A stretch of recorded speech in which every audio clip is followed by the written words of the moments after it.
Good morning, everybody. How are you? My name is Tina, and I live in the Piedmont of Virginia, and that is why my channel is called Life in the Piedmont Homestead. We live on about a few acres here. We have some chickens and goats and a couple of dogs, and I have a garden. And my channel usually consists of gardening, scratch homemade cooking, and some baking. And if that's something that you like and are interested in, I hope you do decide to subscribe and follow me as I take you on my journey of things that I have learned and I continue to learn. And maybe there's something there I can teach you. I don't know. But I'm so glad that you're here. Today we are just a few days away from Christmas, and I'm back in my kitchen again, and I'm getting ready to make up a cranberry orange bread. And I got this recipe off the internet, so I will be able to share it with you. So I wanted to do this 1, 2, 3, get this together. I didn't film this, but I should have, but I've already done some chocolate crinkle recipes, cookies. I made up another batch of dough, and that's chilling in my refrigerator already. And yeah, I have some of these are for orders and some of these are for gifts around here. So yeah, so the first thing we're gonna do now, I follow the recipe, but I don't put stuff in like separate bowls. I just kind of put everything into one. That's just the way I bake, and it depends on what I'm baking. But for this, I think putting it all in one bowl is not gonna hurt. I'm gonna double this recipe, so the recipe calls for 2 cups of flours, but I'm gonna actually double it, and we're gonna do 4 cups in here. And there we go. Here we are done. And then to this, I'm gonna need 1 teaspoon of baking powder. Yes, I always have to double check that. Does anybody else? Because I never want to get that confused. So we're gonna need 2 teaspoons of baking powder. Keeping it simple. This is one of the best recipes. I've actually gave this to my mom. I gave it to another friend because it's just such a good recipe. I think I got this, I don't know where I got this recipe from, but I will share it below. Then I need, let me see, 2 cups of sugar. The recipe calls for 1 cup, but we're doubling it. So there's my 2 cups of sugar there.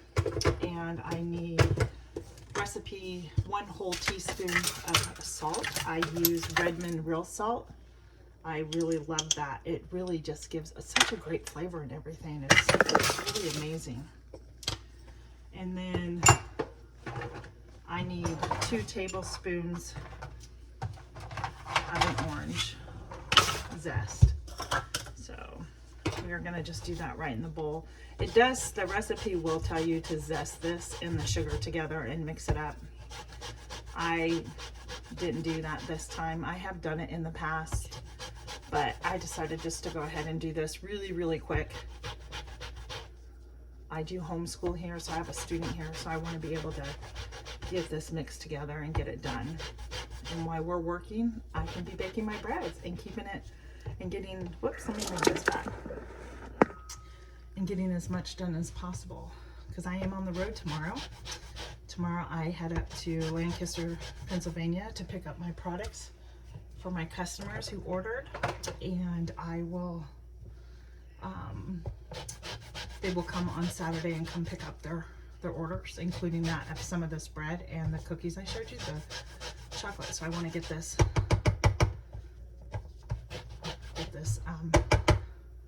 in here get as much done as possible, so I'm not up late tonight with my drive tomorrow.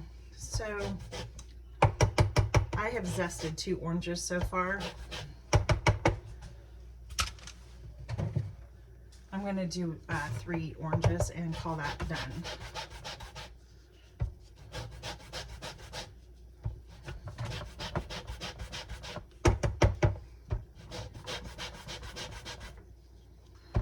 Are you ready for Christmas?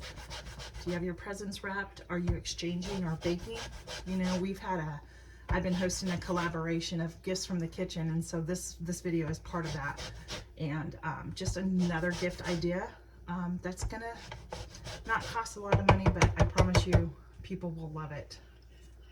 I took it last week up for a gift, and that person's like, oh, that was so good, I need the recipe. So that's what I did. I gave them the recipe as well. So I am gonna close this up.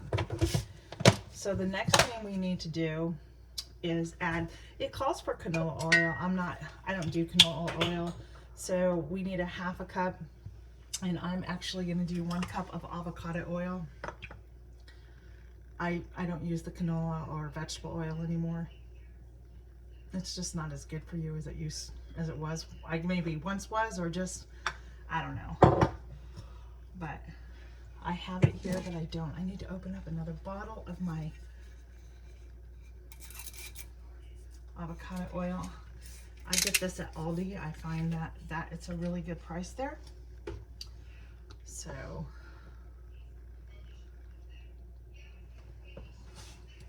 So we're gonna do this, and then it's gonna call for a cup of orange juice. What I've been doing is juicing my oranges, but I did buy orange juice just to keep it easier and simple.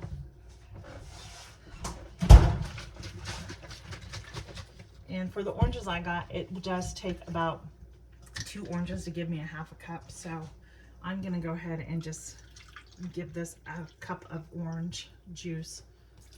You can use whatever you want. I just wanted to do that to keep it simple.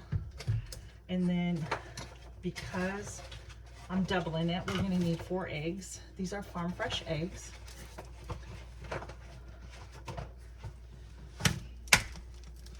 They almost fell off the sink there. I'm gonna crack these and get these put in. All right, so I got the eggs in. Now we are going to add a teaspoon, which I will have to add 2 teaspoons of vanilla. I did make my own vanilla. There's a video on that, which is really easy to do. But I want to use what I have open right now before let me give you another little splash. I want to use what I have open right now before I open my vanilla. And because the longer the homemade vanilla sits when you make it, the better that it's going to be. So I got the vanilla in.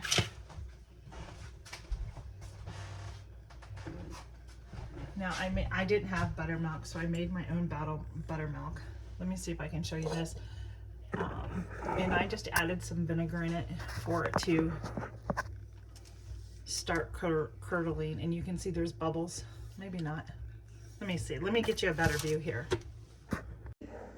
You can see the bubbles that are starting to form. That means that it's coming together. I'm souring the milk by just using, I guess it was probably about a tablespoon or so of vinegar. I didn't specifically measure. I just kind of eyeballed it, and it's pretty good because it's working already. I did that first so it could sit and start working. Okay, I just want to say, if you like this mixer, this is a Bosch mixer. I just got this back in November, and I absolutely love it. The capacity of what it can hold and what it does. So I just put everything in here, and we're just going to give it a little pulse.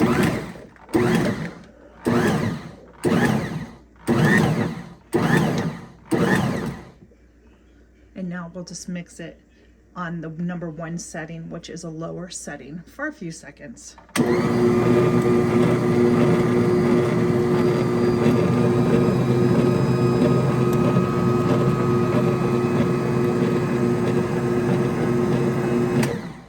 And I think it is done.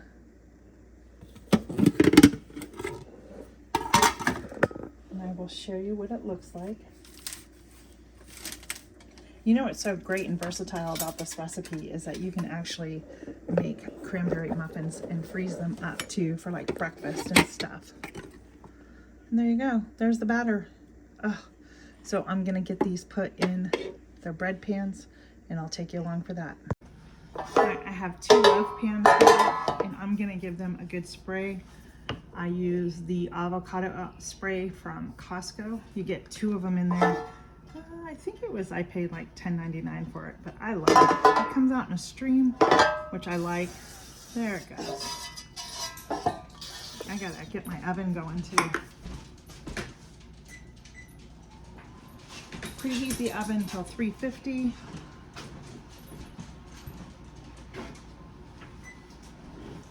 And I'm just gonna grab a paper towel and just get the oil, but make sure that all the oil is in this pan really good.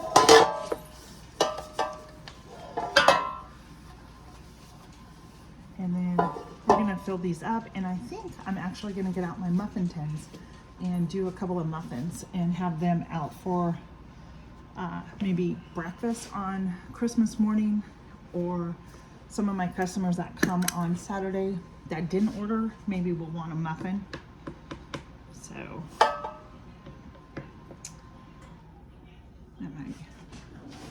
So we are gonna scoop this in here now. I'm thinking the best way to do it is just to pour it. And we're gonna bake this for, I think about, oh, I'll double check. So let me get these into the pans and we'll be back.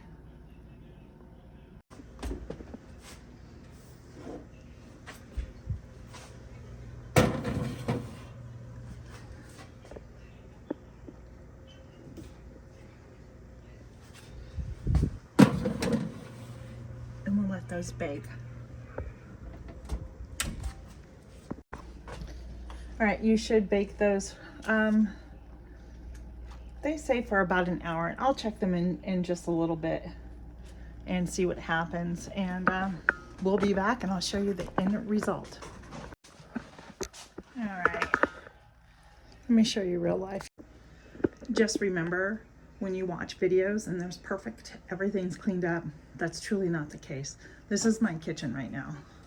I just want to show you. That side's cleaner, but then when I pan around, this is what this side looks like.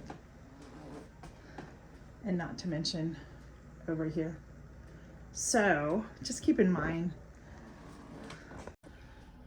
my kitchen is messy because I'm in here. It's not perfect, and neither am I. So I actually am, while that's baking, I'm actually gonna clean up this kitchen because geez, I need to get on to the next thing, but I gotta get it clean first.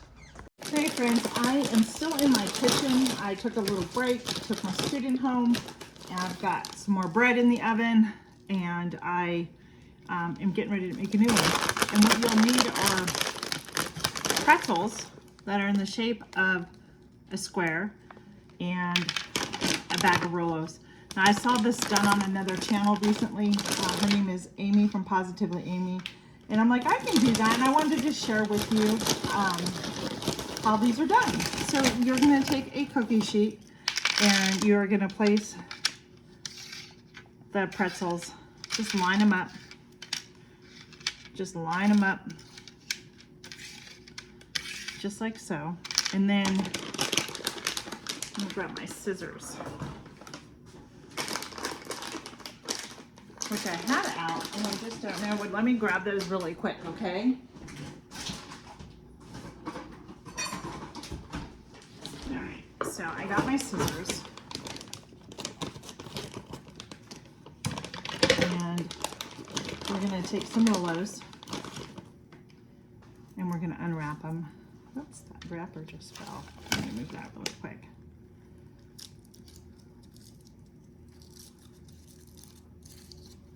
And we're gonna place it just right on top of the pretzel. And that's all there is to it. And then we're gonna bake it in the oven on not too high, just until these are soft, okay? So you can smash them down a little bit. You're gonna come in then and put this on top, and I'll show you how to do that. Really easy, but it's gonna take me some time here just to unwrap all the rolos and and get the pretzels lined up. But I just wanted to show you. And I think what I may do, well, I'm gonna try some caramel corn popcorn that I saw today. Head on over to Homesteading with the Zimmermans. Ruth Ann Zimmerman posted a great video today about caramel corn without the corn syrup and using maple syrup instead. So that was a really great thing. And I have these cute little buckets. Let me show you them really quick.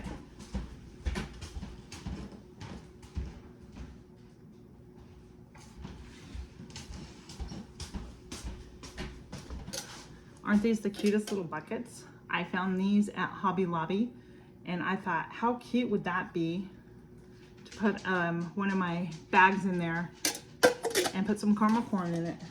I'm not sure who I'm gonna give it to, but I just thought it was a cute idea, and I may do that. And I still want to try and make grandma's fudge. I have grandma's fudge recipe I'm gonna try and make, and then I'm done. I'm not doing any more. So that's it, friends. I will be back after I get everything done and get ready for these. All right, into the oven these go. I just took out cookies, so I just turned the oven off, and I'm just gonna let those melt in there until they get soft, and we'll remove them. All right, friends, they are done. They're out of the oven now that they are done. They didn't take long at all. I'm gonna come in, and we're gonna just push down like that, just very lightly, because I just squished that one out of place. And then they'll cool, and this will be a delicious treat to include in my gift boxes for somebody. So there's another gift from the kitchen you can do. And I appreciate, I've seen this before, but then watching Amy do this the other night, I was like, oh, I can do those. Those will be easy to do. And they are easy. They don't take a lot of time to do. So I'm gonna stop there. And my cranberry orange bread, I still have more of that to make, but I'm calling that done. I just pulled out another dozen of the chocolate crinkle cookies, and I have more to do on that, but for tonight, I'm gonna be done. Dishes are done. And yeah, so I really hope you enjoyed spending time with me once again in my kitchen, just getting ready for Christmas and just trying to enjoy the holidays and everything. So Merry Christmas, be blessed, and we'll see you on our next video, everybody. Bye.